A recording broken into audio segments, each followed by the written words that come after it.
শেষে আমরা পরিবর্তন হতে পারি না। কেন জানেন? আমরা অন্যকে নিয়ে পড়ে থাকি, অন্যকে নিয়ে আমরা মেতে থাকি, আমরা জুলুম করি, আমরা অত্যাচার করি, মানুষের হক নষ্ট করি, আমরা বাড়াবাড়ি করি। ইভেন আমরা বাসা বাড়িতে গেলেও আমার সম্মানিত মা বোন, আমাদের স্ত্রীর সাথে করি মারাত্মক দুর্ব্যবহার, ঠিক কিনা?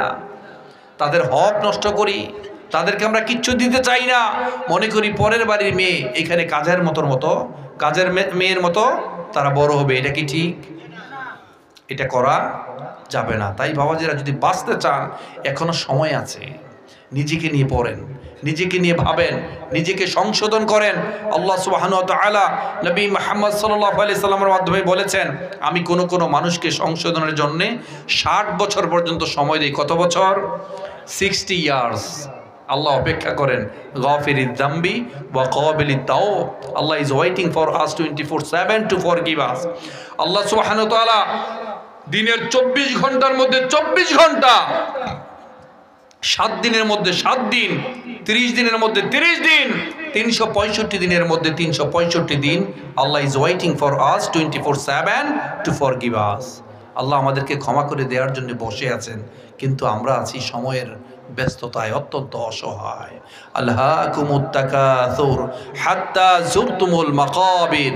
তাই ভাই, যদি বাঁচতে চান এখনো ফিরে আসেন, নিজের দিকে তাকান, আত্মনিমগ্ন হন, নিজের কি সমস্যা আছে, কত অন্যায় করেছেন, কত পাপ করেছেন।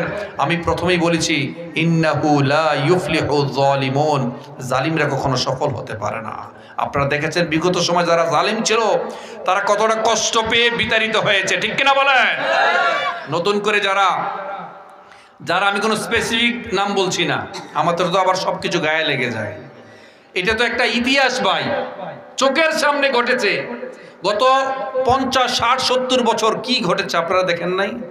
চোখের সামনে যা ঘটেছে, এইটা থেকে অন্তত ইতিহাস থেকে শিক্ষা গ্রহণ করেন, যে আমি যদি অন্যায় করি, পাপাচারে লিপ্ত হই, মানুষের হক নষ্ট করি, মিথ্যা মামলা দেই, জুলুম করি, অনাচার করি, দুরাচারের মতো আচরণ করি, ধরাকে সরাগন করি, দুর্বলের উপর সবল হয়ে অত্যাচার করি, রক্ত দিয়ে হোলি খেলি, তাহলে আল্লাহ সুবহানাহু ওয়া তাআলা এমন কিছু তৈরি করে দিবেন, বিনা অস্ত্রে, কোনো অস্ত্র ছাড়া, লাঠি সোটা ছাড়াই আপনি আপনার সদল বলে পেছনের দরজা দিয়ে পালিয়ে যেতে বাধ্য হবেন।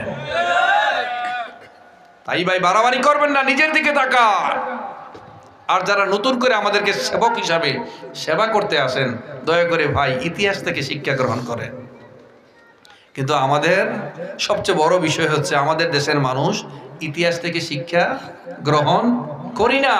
যদি আপনি ইতিহাস থেকে শিক্ষা গ্রহণ করতেন, বাস্তবিক অর্থে যদি আপনি শিক্ষা গ্রহণ করতেন, প্র্যাকটিক্যাল লাইফ থেকে যদি আপনি শিক্ষা গ্রহণ করতেন, দেখেন ভাই, একটা লোক মারা গিয়েছে, এইখানে জানাজা হয় না, আপনার সামনে ইমাম সাহেব বক্তব্য দেন, এলাকার স্থানীয় লোকজন, গণ্যমান্য লোকজন বক্তব্য দেন, তার আত্মীয় স্বজন পরিবারবর্গ বক্তব্য দেন, আপনি বিরক্ত হন না? সাধারণত বিরক্ত হন, ঠিক কিনা? আর যদি একটু গুড়ি গুড়ি বৃষ্টি হয়, বিরক্ত হন। ভাই, বক্তব্য বন্ধ করেন, তাড়াতাড়ি জানাজা পড়ান।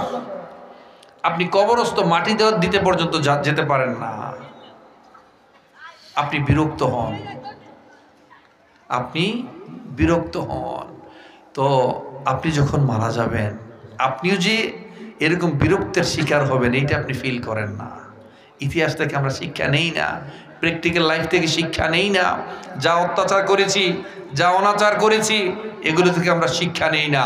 আসলে ভাই, মনে রাখবেন, আপনি যদি আবারও জুলুম করতে চান, অন্যায় আচরণ করতে চান, ধরাকে সরাগান করতে চান, মনে রাখবেন, আমি প্রথমেই বলেছি, একটা মানুষ যখন শহীদি মৃত্যুর তামান্নায় 100 বছর ধরে, 1000 বছর ধরে একটা মানুষ যখন শহীদি মৃত্যুর তামান্নায় সে ভরপুর থাকে, তাকে কখনো মিথ্যা মামলা দিয়ে, হামলা দিয়ে, গুম করে, পঙ্গু করে, রিমান্ডে নিয়ে তাকে দমন করা যায় না, ঠিক কিনা বলে? দমন করা যায় না। The old man and the sea, এটা লেখক আর্নেস্ট হেমিংওয়ে খুব চমৎকার করে একটা কথা বলে গিয়েছেন, a man can be destroyed but never be defeated, a man can be destroyed but not defeated. একটা মানুষকে আপনি মেরে ছাতু বানিয়ে ফেলতে পারেন, একটা মানুষকে আপনি মিথ্যা মামলা দিতে পারেন, একটা মানুষকে আপনি পঙ্গু করতে পারেন, কিন্তু সে যদি ভাবনায় অপরাজিত হয়, ভাবনায় অজেয় হয়, সে যদি আল্লাহর সন্তুষ্টির জন্য কাজ করে, দিন কায়েমের জন্য কাজ করে, ইকামতে দিন প্রতিষ্ঠার জন্য কাজ করে, তাহলে তাকে আপনি কিচ্ছু করে দমন করতে পারবেন না।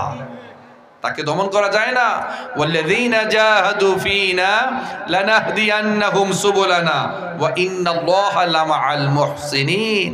একটা মানুষ যখন আল্লাহর পথে পরিচালিত হতে চায়, একটা মানুষ যখন সৎকর্মে লিপ্ত হতে চায়, সে যখন মানবিক হতে চায়, ভালো মানুষ হতে চায়, দেশটাকে পরিবর্তন করতে চায়, দেশটা ভালো মানুষের জন্যে সে যখন মানবিক করতে চায়, তাহলে আল্লাহ সুবহানাহু ওয়া তাআলা তাকে সাহায্য করবেন। আপনাদেরকে আবারও মনে করে দেই, আমরা সম্মানিত আলেম ওলামারা সারা বাংলাদেশে অনেক প্রোগ্রাম করে, তারা সব সময় বলে, ভাই বেশি বাড়াবাড়ি করবেন না, জুলুম করবেন না, নির্যাতন করবেন না, কোরআন হাদিসের আলোকে দেশটাকে পরিচালনা করান, মদিনা সনদের আলোকে দেশটাকে পরিচালিত করেন। এদেশের যতগুলো প্রশাসনিক কর্মকাঠামো আছে, যতগুলো কার্যালয় আছে, ওখানে কোরআনের আলোকে শুধু দেশটা পরিচালনা করেন। আপনারা কি বলতেন? আপনারা কি বলেছেন? আরে হুজুররা কত কথাই কয়, ঠিক কি না? ইন্না বাতশা রব্বিকা লাশাদীদ, ইন্না বাতশা রব্বিকা লাশাদীদ। আল্লাহর পাকড়াও বড় কঠিন। আল্লাহ ধরে ধরে ধরে না, ধরলে, একটু জোরে বলেন, ধরলে, আল্লাহ ধরলে ছাড়ে না। তাই বাবাজিরা অনেকে মনে করতে পারেন আপনাদের শক্তি সামর্থ্য বেশি থাকতে পারে, আপনাদের মানচিত্র বড়, আপনাদের ট্রুপস লোকবল বড়, আপনাদের বিভিন্ন প্রশাসনের লোক, তারপরে কি আপনাদের আইন শৃঙ্খলা বাহিনী বড়, কিন্তু মনে রাখবেন আমাদের যেই শক্তি আছে এইটার ধারে গেছো আপনাদের নাই। আমাদের আছে ইমানি শক্তি, আমাদের ইমানি শক্তি আছে যা তোমাদের নাই, ঠিক কিনা বলো? তোমাদের নাই। আর আপনি কতটা কৌশলী হয়েছেন, কতটা ষড়যন্ত্র করবেন। আসলে যিনি ষড়যন্ত্র করেন, ষড়যন্ত্রকারী যিনি ষড়যন্ত্র করে, সে আলটিমেটলি ওই ষড়যন্ত্রকারী ষড়যন্ত্রের মধ্যেই সে ডুবে মরে। সুবহানাল্লাহ বলবেন না? আপনি অন্যের জন্য গর্ত মানে আপনি অন্যের জন্য গর্ত খুঁজবেন, ওই গর্তের মধ্যে আপনি নিজেই হাবুডুবু খেয়ে মরবেন। আল্লাহ যদি চান, আপনি কতটা কৌশলী হয়েছেন, কতটা ষড়যন্ত্র আপনি করবেন, আপনি কতটা পরিকল্পনা করবেন, আল্লাহ হচ্ছেন শ্রেষ্ঠ কৌশলী। ওয়ামাকারু ওয়ামাকারুল্লাহ আল্লাহু খায়রুল মাকিরিন ইন্নাহুম ইয়াকিদুনা কাইদাও ওয়া আকিদু কাইদা ফামাহহিলিল কাফিরিনা আমহিলহুম রুয়াইদা।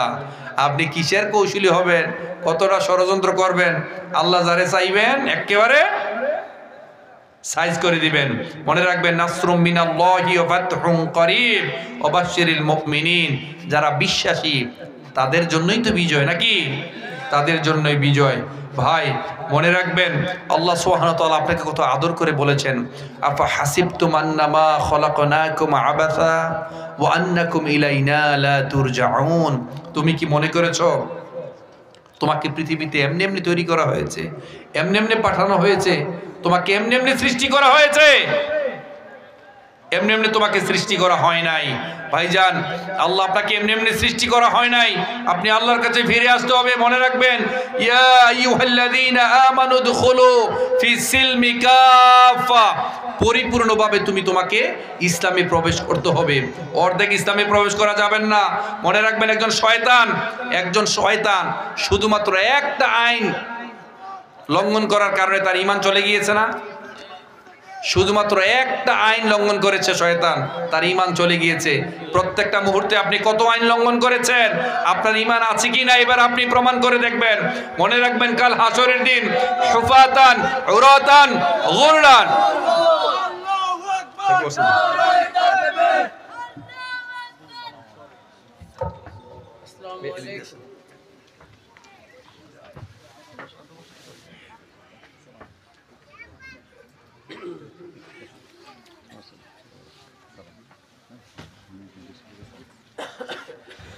শায়েক চলে আসছেন, এখন আসলে কথা বলাটা এটা সুন্দর হবে না।